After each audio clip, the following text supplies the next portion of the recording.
Truth be told, when I wonder what the future holds, it takes me out of the present. New moon waxing, full moon waning, crescent. Life cycles, teammates or rivals. Soul search, dangerous World War III, the goal's always survival. That's nature, day you're born when you meet your maker. Tears start chasing paper, burning trees or melting glaciers. But truth be told, when I wonder what the future holds, it's impossible to process, so I stay focused on my progress.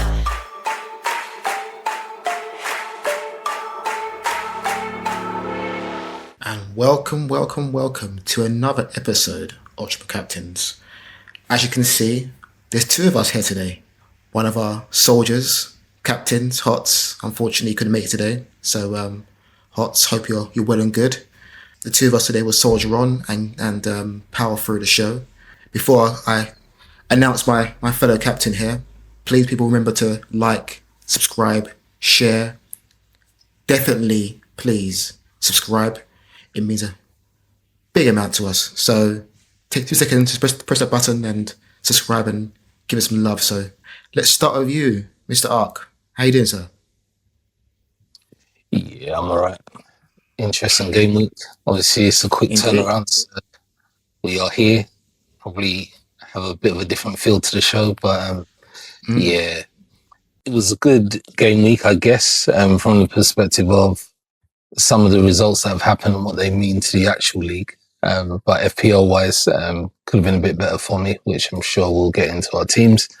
But in general, I'm just feel a bit naked, like lost my arm or something. Where is Hots?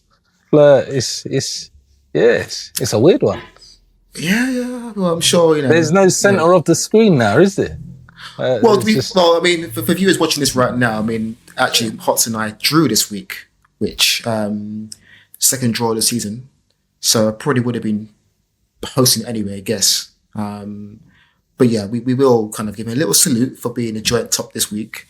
But nevertheless, or should we salute him? Is it that he's having a moment? He's upset because he's not him sitting in that hot seat by himself.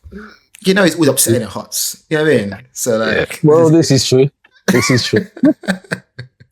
This is true. But anyway, let's not slander him whilst he's not here. Well, yeah, for real. Wait until next week until I can go into him. But like I said, a good game week, interesting game week as you already pointed out.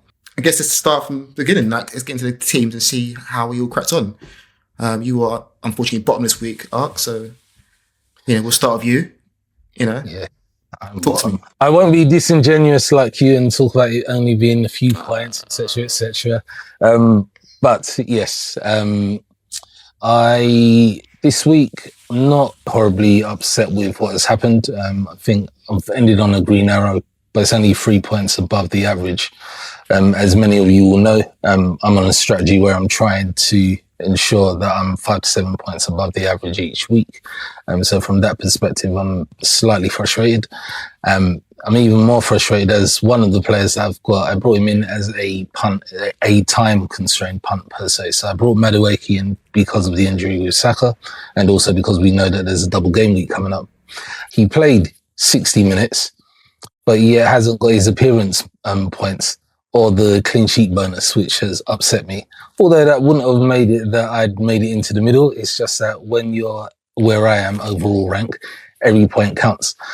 So that could have got me to that 5 points above average that I wanted. I've had another couple of things come up that present more of a risk to me. So Reece James, he didn't play.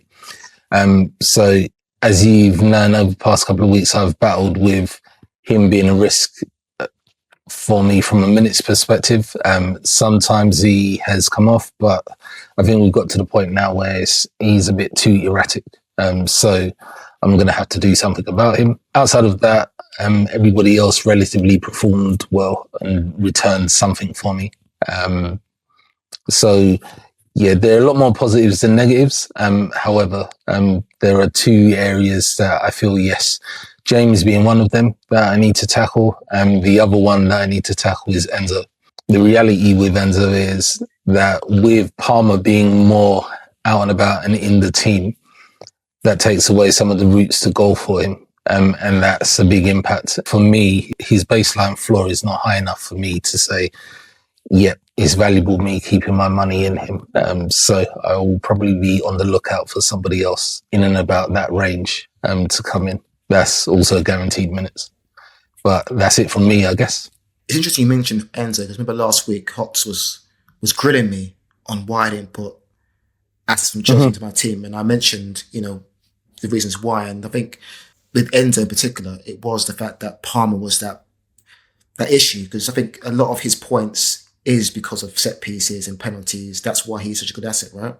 But with Palmer on the pitch, he suddenly doesn't become as great an asset. I guess the point I was going to raise with you is, are you looking to target certain teams or are you looking at certain players? Like what's your philosophy in terms of how you replace James and Enzo? So I do both, but for different reasons. So obviously with James, he's a 5.6 million. So with that, you're expecting relative clean sheets, quite a decent baseline, and guaranteed minutes. At the moment, he's not giving me, which means I will be looking across the defenders, across the FPL community, as opposed to particularly targeting a team. Invariably, it will probably be a centre back that I'm looking for, that I know can give me some sort of baseline floor. So is a DEFCON magnet, that type of thing. If there is any kind of upside from attacking that person can offer, then great. But that's kind of where my head will be at the moment. In terms of the midfielder, yes, I will be looking at fixtures, but the role is important as well. So there are a few that have come up recently that you look at and you're like, okay, is that person on set pieces as well as providing an additional XGI threat? If that's the case, then yes, I'll be interested. The other thing that I've got to temper is my ability to be risk averse. So I need to effectively weigh that up against how long it takes me to make that move, because in some regards, if I wait for too much confirmation, I may miss the boat with a particular asset. But at the same time, I don't want to just be gun-ho and say, okay, I'm going to go with this because I think, yeah, we're heading. You can, when you get to this point, start confirming things for yourself or making things seem better than they are. I'll remain data-driven, but at the same time, it's not escaping my attention that things need to move relatively quickly, because in reality, we've got 13 game weeks left. For me this week, it was a good game week. You got 3 above the average. I got 9 above the average. So I think that can only be sort of viewed as a good game week. I was slightly disappointed in some of the choices I made. The biggest choice I had this week was between Calvert-Lewin and Wilson. So it was a case of which one do I bench, and even right up to the deadline, I wasn't really too confident in playing Wilson. But every time I bench Wilson, he's always returned. So I was kind of scared by him being at home to Everton. So I went Wilson this week, and unfortunately he didn't return, and Calvert-Lewin did. So, I left 5 points on the table there, which is a little bit disappointing, which would have made me win the game outright. But this is the game, right? This is what happens.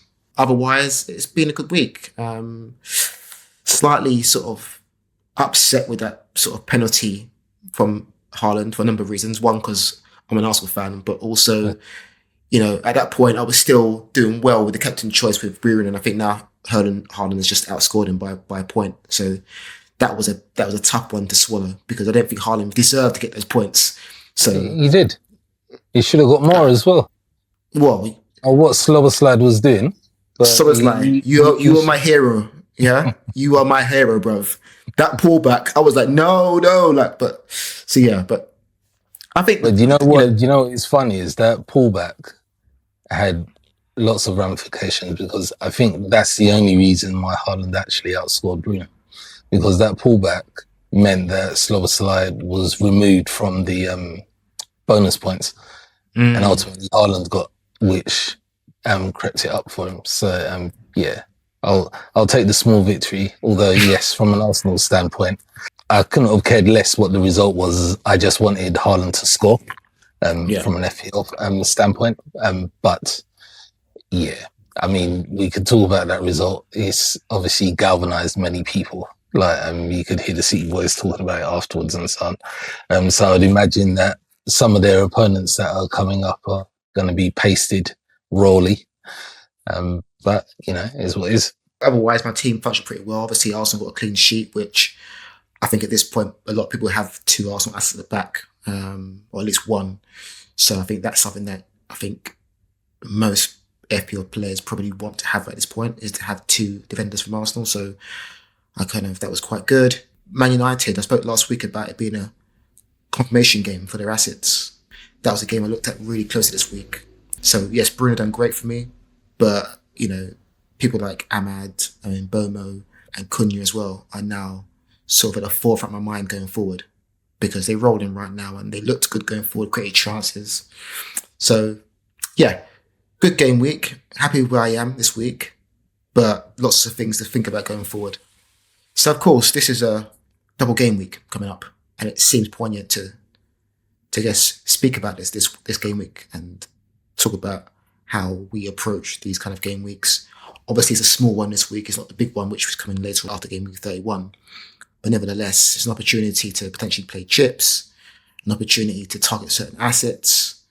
But also, we have to be careful about potentially making transfers in for this game week, and then obviously have to deal with them on the other side of the double game week. So lots of things to consider. Let's start with you, Ark. How do you approach this kind of double game week? Obviously, there's always 2 types, right? There's one that's a big double game week, which I think has a very different philosophy, and we kind of approach it with a very different sort of hat on. But for ones like this, where there's only like maybe 2 to 4 teams involved, how do you kind of approach it?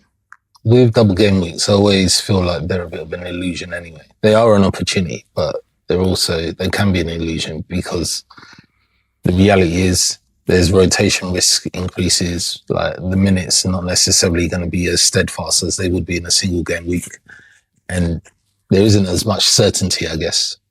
And you can even see that with sometimes even just for single games are like that. So a lot of times people view a double game week as a time to reset. But with this one, at least because it's only a small one, it's impossible for you to think of this as a reset. This is just an opportunity. What can I do?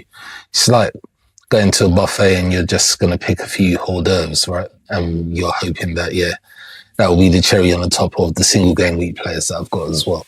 I don't think that any of the fixtures are going to magically overwrite any role clarity that we've got, or unstable minutes that there are. So from my perspective, is to try and see who has got the minutes, who's got the role that I can think, okay, they're going to play. So for instance, with this double game week, we know it's Arsenal, we know it's Wolves. The interesting thing is, because the double game week stretches over such a long period, I'm not sure that rotational risks are as big as they would be normally. So for instance, if Arsenal are playing on Thursday, and then they don't play until the following week, I don't see that necessarily as a moment where an Arteta will say, he's played 2 games in a row, for instance, I don't want to play him in this one. So I think from that perspective, it opens up a good opportunity. We will look at Wolves, I guess. Now, Wolves are fighting for their lives, so it's always useful to look at, are there any assets there that you can attack, etc. But you'd also know if you pick a Wolves asset, you can't necessarily depend on getting the points output. What you're doing is it's a ceiling punt, I guess. And I guess the other thing that I'm trying to do is try and make sure that it doesn't hack into my future plans, because the reality is the ones that are doubling now will be blanking in 31. It's not as simple as let's load up on 3 Arsenal players and let's load up on 3 Wolves players, unless you've got a wild card to use or you've got a free hit chip to use. And even then, I still wouldn't recommend it. Yeah, I kind of concur with mostly what you said. I think you raised an important point in terms of, because the Arsenal game, we're taking this game week in particular into account here, because it is over the course of a week and there's an FA Cup game between. I think you can feel fairly secure that certain individuals are going to play both games and play considerable minutes in those games, right? So, that's Gabriel, Timber, Rice. These are kind of popular assets that's been spoken about in terms of who to bring into a team. You'd feel quite secure. I guess the downside for it to be over the course of a week and a half is that things can happen, right? So people can get injured, and so that's also kind of a bit of a worry. But in general, with double game weeks, I think what I look at outside of the coin Hotz's phrase, minutes, form, fixtures, I am looking at what's on the line, what's at stake. And I'm also looking at what comes after double game week as well. And the third thing I also look at is injuries in set position. This takes someone like Calafiori, who was a great pick early in the season, but we've now got Capio, who can come in and play left back. So it's the level of competition for said player, which is also an issue in what I think about in terms of who should be in my team. These are the kind of things I'm thinking about for this particular double game week. Now, when it comes to Wolves, the worry that I think people should think about bringing in Wolves assets is if you haven't got a wild card, which I haven't, you've now brought in a Wolves player in your team, which is great for that double game week, potentially. But now you've got a Wolves player in your team that you don't probably want going forward. So it's a change you've got to make when you don't have a wild card to correct it. So you kind of have to think about those things too. Is the upside enough for you to warrant potentially take a -4 or lose a transfer between game week 26 and 31, where you potentially want to kind of get your team right for double game weeks? So this is kind of what I'm weighing up right now. Yes, they got double game week, but one of those games is against Arsenal. You don't really expect any of their assets to do much against Arsenal. So essentially, from a sort of a points per game standpoint, it's really a game and a half, a game and a bit, really. I don't really see it as being 2 games because I'm looking at the Arsenal game thinking, well, on paper, that should really be a comfort win for Arsenal. So it's well, Wolves have it is a way. It's not an easy game, I guess. But I do understand what you're saying. Traditionally, you would expect Arsenal to win this kind of game. You would. And Wolves haven't scored many goals. Arsenal solid at the back. They've conceded obviously 3 against Chelsea in the first half. But Man United put 4 past them in the year. So look, strange things can happen. But, on paper, you would think that Arsenal would win that game and hopefully win it comfortably. But we shall see. You just have to be careful about sort of looking beyond the double game week and how it affects your strategy going forward. And that's kind of how I'm approaching it. And as I sit here right now, I don't think I'm going to bring a Wolves asset in for that reason I just explained.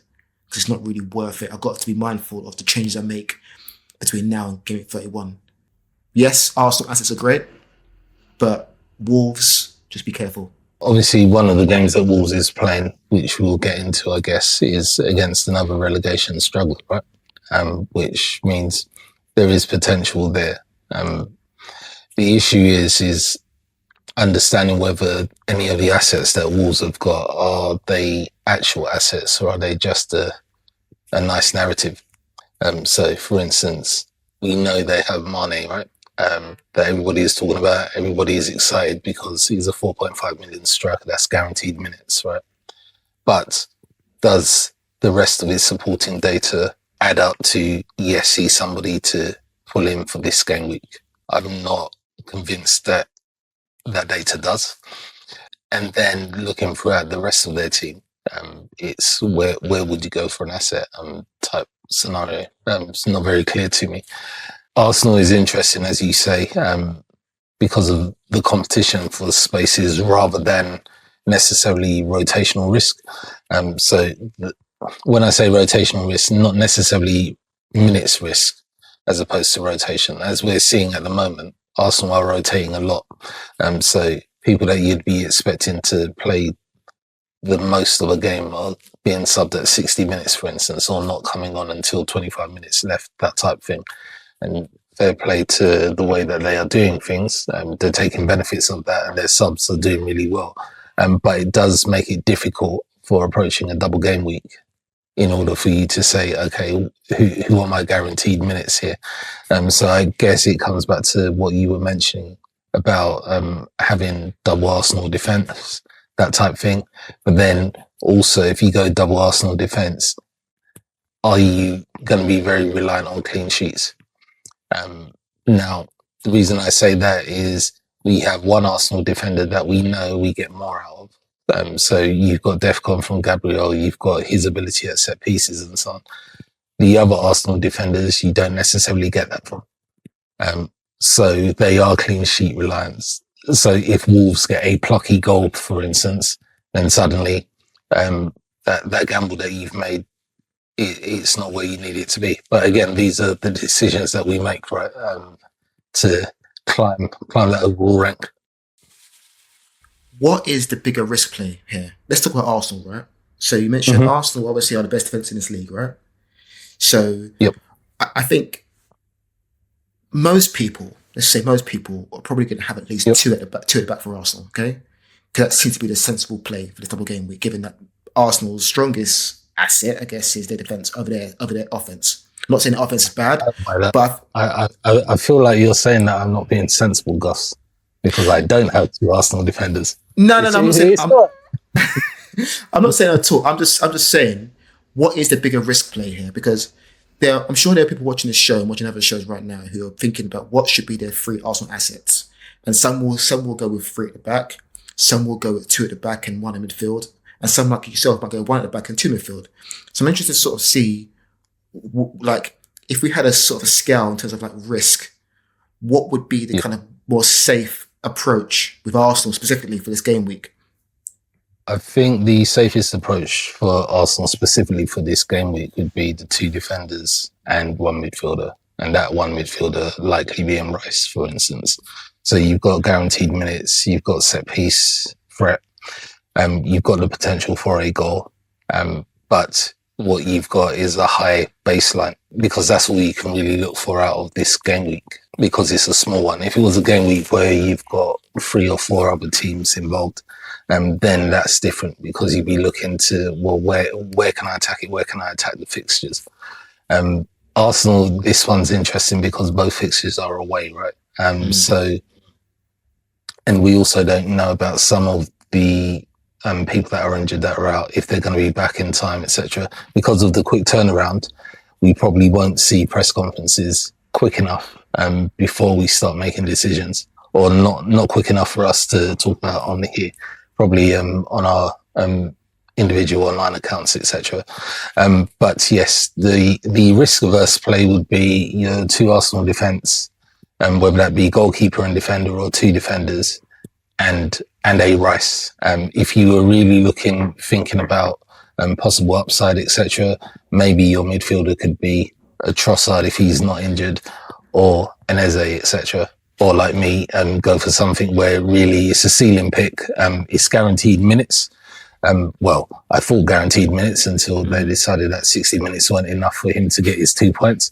But you can either go for a ceiling player, or you can go for that baseline. And that baseline would be the two at the back and Rice. Risky one, like I say, risky one would be you go for two in midfield. So that could be, I don't know, let's assume that Trossard is injured. So you go for a Martinelli and a Madueke, or you go for a Martinelli and a Eze, and one at the back. And that's really clearly you just attacking, hoping for, well, not hoping, but going for upside, because those two more likely be involved in any kind of XG as opposed to your defenders. But that's really where you'd be coming from that perspective. Don't test me too much and trying to work out what that looks like for Wolves. But yeah, in reality, that's kind of the play that you've got with Arsenal. And then obviously the other option is, do you go with the striker for Arsenal? And the problem with the striker for Arsenal is that you're not guaranteed minutes. Now, it's an interesting one, because I think I've already got, I guess, the ideal setup according to your philosophy, and I think that probably is the way to go, right? I've got Gabriel, and I've got Timber, and I've got Rice. So I think I personally think, I agree with you. I think those are probably the three to go with, and I would just shade Timber over Raya, because Raya doesn't necessarily get more than just 6 points, right? Because there's not enough volume in terms of shots against stuff for him to get their bonus points. So at least a Timber, you've got the opportunity to get an assist potentially, or a goal from a corner kick. So I think he just shades Raya. The big difference will probably be the captain choice. I think that will be the one that will shade the game week. I know lots of people are talking about Gabriel, and I'm sure we'll come to the captain choice later on. But I think picking the right captain will be the big difference in terms of what will separate, the good and the bad this week. But, while we're on the point of fixtures and game weeks and stuff, I guess we can nicely transition to that. Really, are there any sort of games you're looking at this coming game week? And that's quick turnaround. You haven't had a long time to really digest it all, but what kind of catches your eye going forward? Yeah, the turnaround in games is crazy quick. Difficult to assess injuries, that kind of thing. But from my perspective, I guess one of the games that I will look at is City v Fulham. Obviously, City have got the bit between their teeth, per se, if you listen to the wider mainstream media. So they've got their tails up. Fulham they're not as strong as they are when they're at home. And what you've also got is looking into them, they concede quite centrally, but they also concede relatively late goals. And consequently, City are a team that score quite well between the 60th and 85th minute. So there's a lot of potential for second half hauls there. However, there's a good point that we were discussing offline. In reality, City have a big squad. They've had a Semenyo come in and he's played every single game. Their game against Liverpool, Cherky didn't start, Doku didn't play, Foden didn't play. Who is guaranteed minutes? Because at some point they're going to play. At some point they're going to be brought on earlier than, last 10 minutes to try and hold out a game, etc. And you would imagine that kind of thing they'll be more open to doing at home. From that perspective, when you start looking at things, you're like, well, who am I guaranteed with Man City? Clearly, Haaland is a guarantee. He's not going to not start him. I mean, you saw Marmoush. I think at the back, it's clear that Gay is always going to be a starter for them as it stands. But there are many different things. Like there are things that you have to take into account as well. With like that boy they've got, O'Reilly, he's been playing midfield recently, and no longer playing at left back. Al-Nouri, he started playing there as well. So City are a difficult one to predict now. Like Pep Roulette is really back in effect. So you have to tread carefully with who is that you're going to go for. But the reality also is where they've got the bit between their teeth and so on, playing against Fulham. Remember that when we had the reverse of this fixture, Fulham's defence just struggled to cope. Now, ironically, they struggled to cope and one of their main protagonists on that was Foden, and Foden hasn't played, right? So City have got the ability to really get into them, and I would imagine them being at home, it could be a high score. Definitely look for assets in the central area. Definitely look for assets that you feel are going to have relative minutes going into the second half, etc. I would imagine that subs can have a big say in this game as well, because of what I've said about how Fulham concede late into a game.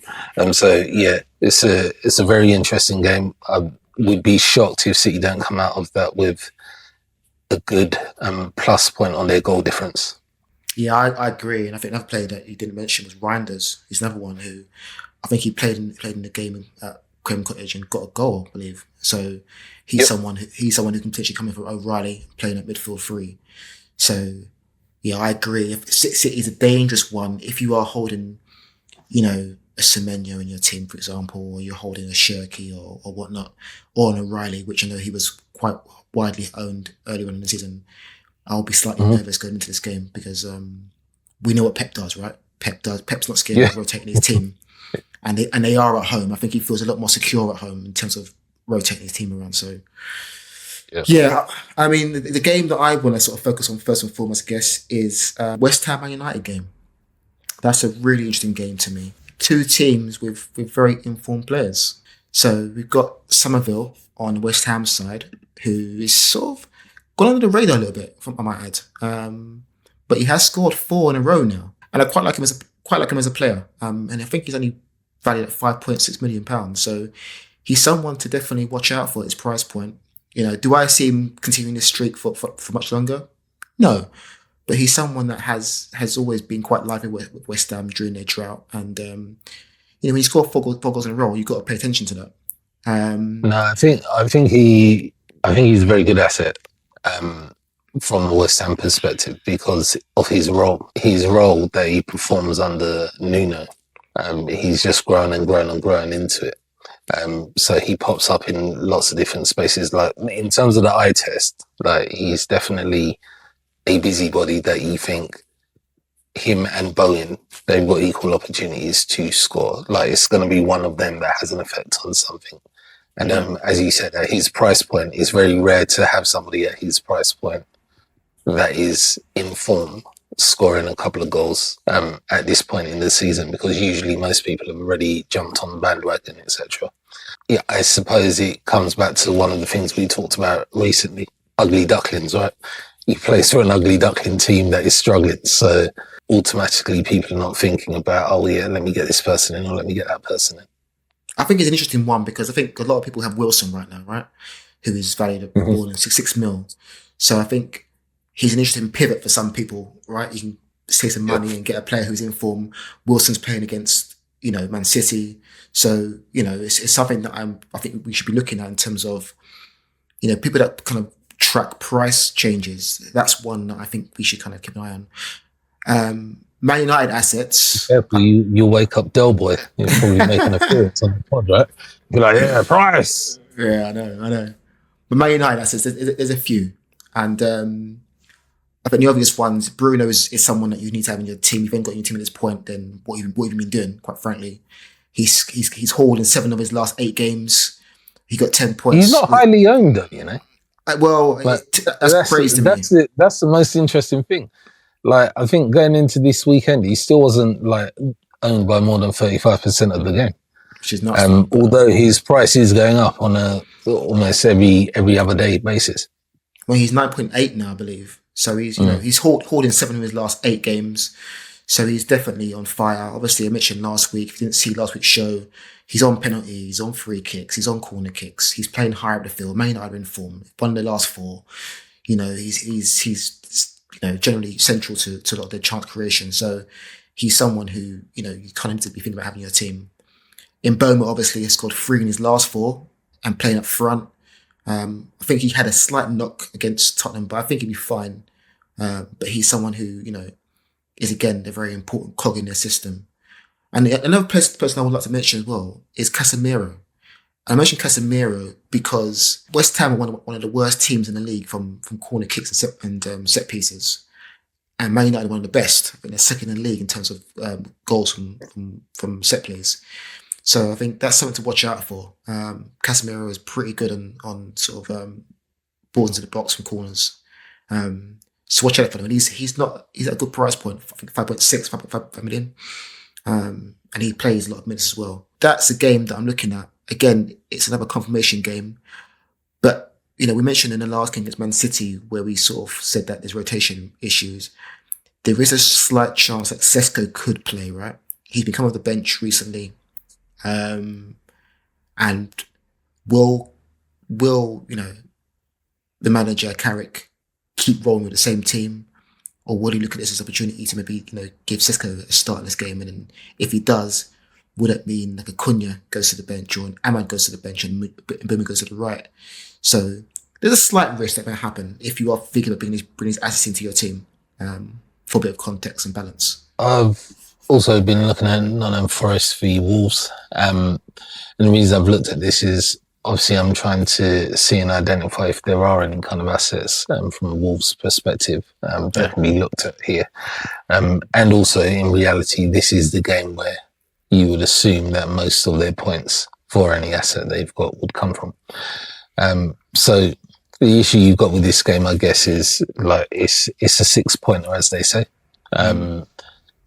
But I imagine this to be quite a low tempo game, quite scrappy. Wolves are gone. Wolves are gone. I'm not calling it 6-pointer. Yeah, they're done. Yeah, but it's pride over everything, right? And you've got players there that will probably be playing to put themselves in the shop window to be taken, etc. And who knows? I mean, what is the points difference at the moment between them and West Ham? Like, is it? Are you saying that it's insurmountable for them to get out of the relegation zone, or is this just a hunch you have? Because I'm still waiting for Middlesex to drop. Well, Wolves are out here. I think they're still on like 7 or 8 points, and Okay. to get out of the relegation zone, I think it's 29 points, right? So they're way, way back. So they got no chance really at this point. Yes, what you mean is they need to sack their manager and get Frank in. They might. Well, they're already planning for the future at this point. I mean, they know that. The fans know that. Yeah, I guess so. But looking into the data that underlies things for them, Wolves, they generally concede from their wide zones. I think we did a piece on it a while back when I was reviewing a game or I was previewing rather a game against Newcastle. And they kind of concede at equal measures, both on the right and the left. From a Forest point of view, their goals usually come back from fullback progressions and their second balls. So it's one to look out for Gibbs White. But neither of these sides controls the game in a big way. I've been quite surprised over recent times with regards to Forest, as they looked as though they were turning the corner and that Dyche was finally getting into it. But then they seem to have regressed a bit, which makes it difficult to assess them from a asset point of view as well. One to watch with them assets wise is the fact that they've just brought in a City keeper, so Ortega is there. But unfortunately, in his first game, he ended up conceding a hat for, right? So it'd be interesting to see if they can course correct, reset, and go forwards, because it would be useful for them as a team. They've got a few assets that are not necessarily high value as it stands at the moment. So for anybody that is looking to wildcard over the next couple of weeks, etc., if they can stabilise, it might be a situation where you've got an asset there. Obviously, Anderson plays there, and Anderson just gets DEFCONs every week, and he's got bonus potential.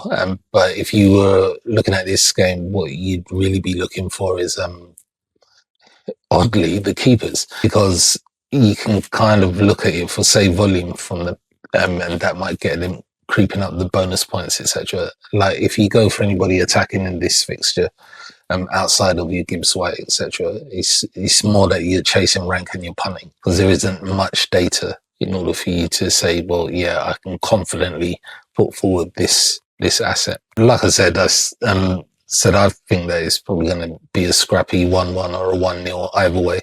Obviously, from my perspective, being an Arsenal fan, I would rather it be a 1-0 to Forest, so that Wolves come into the game very downtrodden.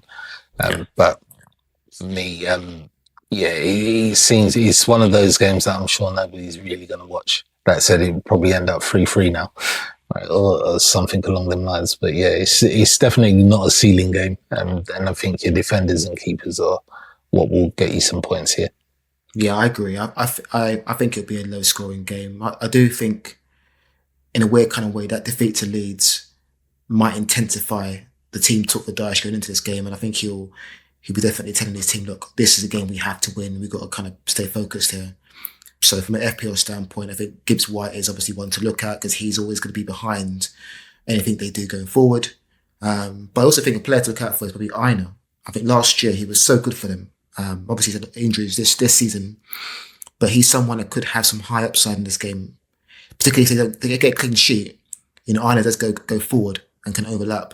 So there's a chance we can get a clean sheet and potentially assist. And so he's someone that is if you're struggling in the league and you want a bit of a gamble punt for this game week, he's someone to watch out for, I think. I don't see it being a game for the purists. No, it's definitely not.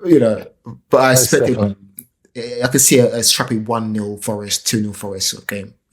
Last game for me is Brentford against Arsenal, which I think the whole world will be watching to see how Arsenal react to what City done. I think this conception that what City done? You mean to us losing against Liverpool and City in the same day? Yeah, I'm just saying, there's this conception that because Man City won a game in the last minute that suddenly Arsenal are going to fall apart. So I think there are a lot of haters out there who will be watching this game hoping that happens, right? But I think you've always said it best, right? It's the hope that kills. Yeah, well, exactly.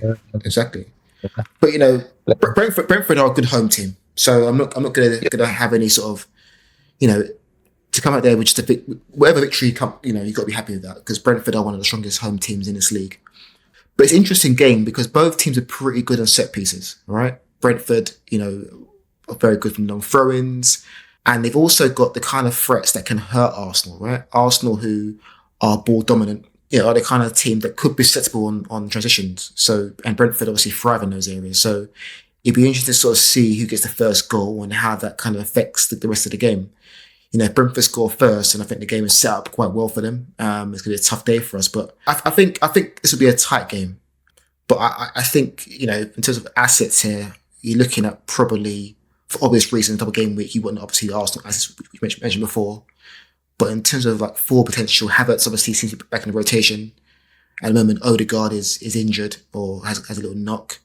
So, Havertz seems to sort of have the shirt right now. He could be someone that you could bring in. He's good on set plays. I think he scored there last year, the late winner, or 2 years ago.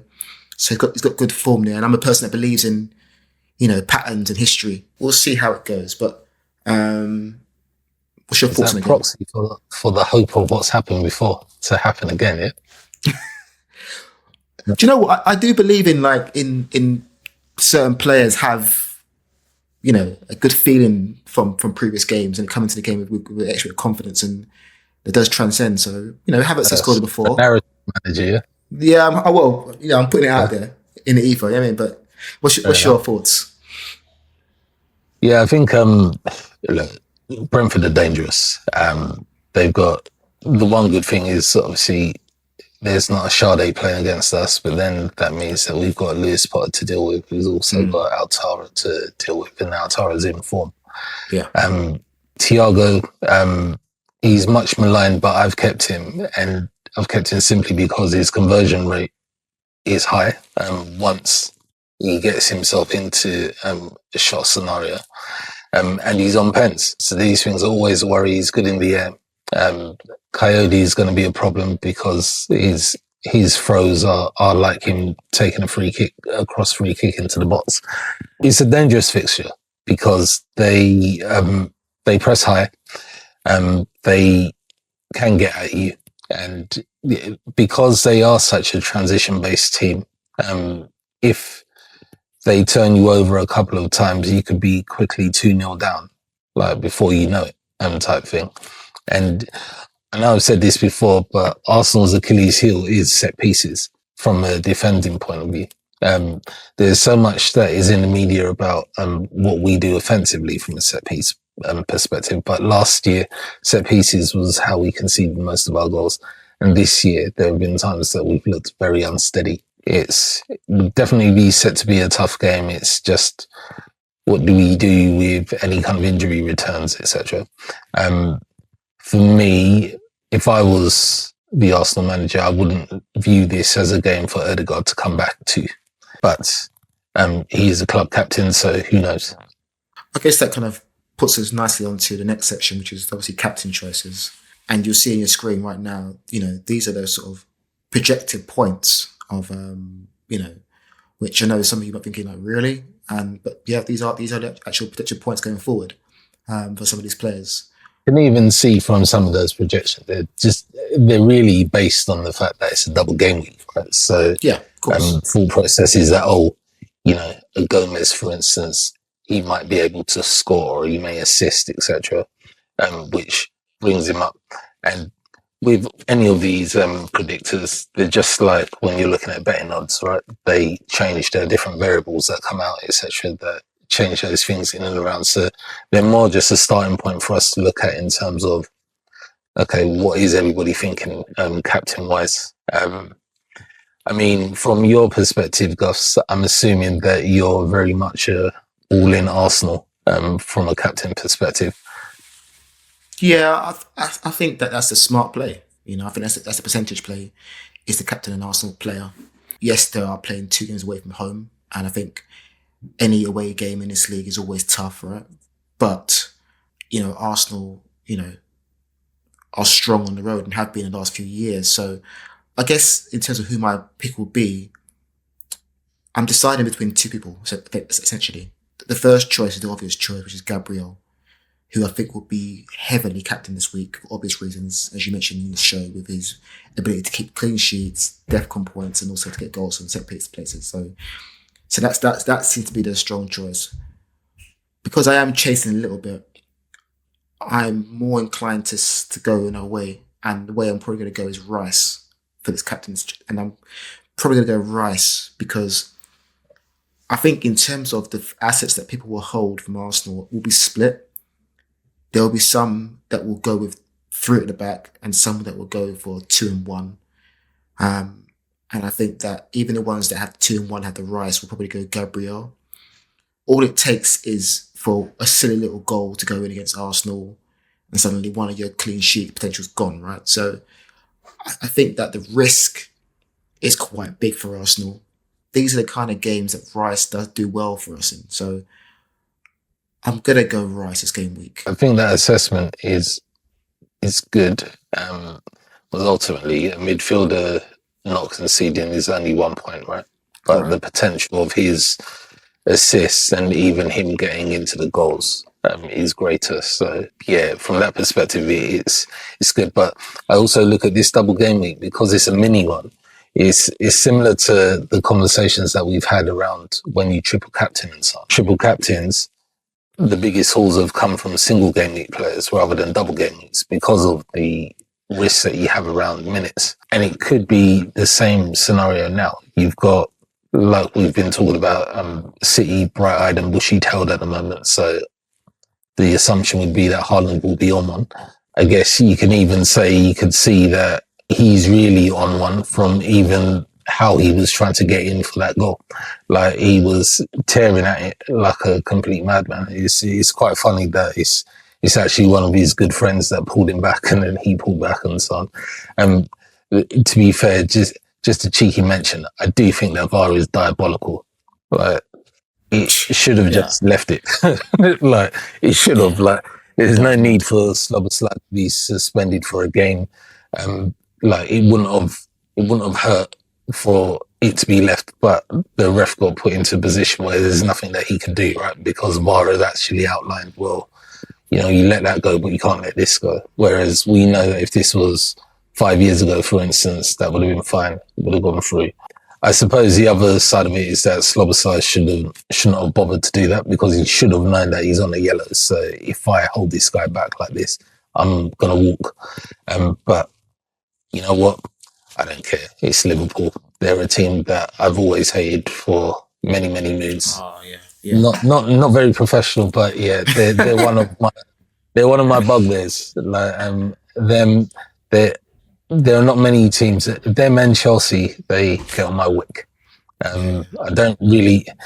City are not really relevant to me, even though they win as much as they have done, and so it's like no one really cares. There's a few like gobby, Mancunians coming out of the woodwork, but yeah, Liverpool are the ones that do get to me as well. I mean, the point you made about Haaland is a valid one in terms of captain choices because, obviously he's been training for the last, God knows how many game weeks, and he's got a goal and assist against Liverpool. This could be the launch pad for him to kind of, get back onto form. Yep. I guess the one thing I would say in terms of people that might go against Arsenal and go for Haaland, if it was like Salah of last year, I'd probably be more inclined to do that because Salah is a midfielder and, he plays 90 minutes game in, game out.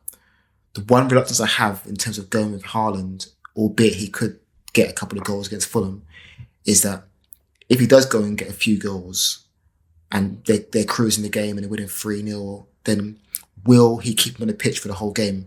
Probably not. I think at this point in the game, if Man City are winning comfortably, I think Pep will probably take him off and bring on Marmoush and manage the minutes because why would you? So I think that's the issue I have, and also because he's a striker, he's getting goals at a striker rate, not a midfielder rate. So again, for Haaland to really kind of like outpoint the Arsenal assets, he's going to really need to kind of get a hat trick and an assist, that kind of level of performance really for it to really, really count. And he can do that. Don't get me wrong, he's Haaland, right? But, for all managers out there, that's the choice you have, right? That's the risk and reward. But I'll just warn people against that. And then I guess you've also got the world's best penalty taker, Mr. Cole Palmer. He's at home against Leeds. Again, could be a game for him. And you saw with the game against Wolves, it only takes a couple of penalties, which Chelsea seem to win often. And, you know, he's up there. Like, he had a hat-trick within, and, you know, it's a pattern with him. Like, last year, he did a similar thing where he had a hat-trick or 4 goals within one half, that type of thing. So it's possible. Again, it's just looking at some of these players that will be single game week that have got the potential to haul, I guess. He's got multiple routes to go, and he does influence what is going on attack-wise for Chelsea. And Bruno as well. We've got to mention Bruno as well. I think Bruno's another one. Yes, they're away from home, but West Ham have been poor at home. They're not great about West Ham, albeit they've tightened a little bit in recent games. But, you know, Man United are on form, and they will have chances. So I think that it's worth mentioning him as well, that he's someone to sort of target if he felt like a bit of a gamble. That is true. However, Nuno, I want you to take it personally that you've got a Mancunian that is going to be trying to look like you if you allow them to win. So do what you need to. Make sure that they don't get the 5 in a row. Yeah. This is all we ask. Like, to be fair, like Mancunians as well, or United supporters. And do you know what? Let me clarify this. This is these London United supporters. Like that, I'm getting ridiculous comments from them. Like, people in my inbox every 5 minutes telling me about how Arsenal are lucky that they didn't have Carrick for all of the season, etc., etc. I mean, like, ride the wave, like, that's cool, but also know your place. Like, you're not there this season. Like, you really aren't. Like, it's good what is happening. Having a good United in the league is good for the Premiership in general. Like, it's good for the product, but know your role. Like, the little victory that you had, like, yeah, I get it, but you're also forgetting that we came to your ground and spanked you too. So just chill. I mean, on that point, I mean, some of these United fans, honestly, I mean, this is why, like, when they were going through their barren spell, my foot was fully on their throat, because, you know, I don't forget all the talk, you know, 3 or 4 years ago, and, you know, debates in WhatsApp groups when they were giving it that. So, you know, you can see four wins, suddenly they're the best team in the world. So, you know, let's see how long it lasts for. You know what I mean? We've been it before. And by the way, for all of the people that are in the mini league, keep an eye out on your YouTube notifications, as you will receive a post that will give you a snapshot of what's going on with the league. Biggest movers, biggest risers, etc. There've been a couple of comments because we haven't necessarily been touching on the league recently, but we will keep you up to speed on this. So on a weekly basis, you will see an update that comes across on YouTube, which will be a post around about what's happening in the league. So yeah, stay subscribed for that. Well, on that note, yeah, hopefully we'll pull Hots back in, even if he's losing next week. Yeah, Hots. Bless up. I'm out. Truth be told, when I wonder what the future holds.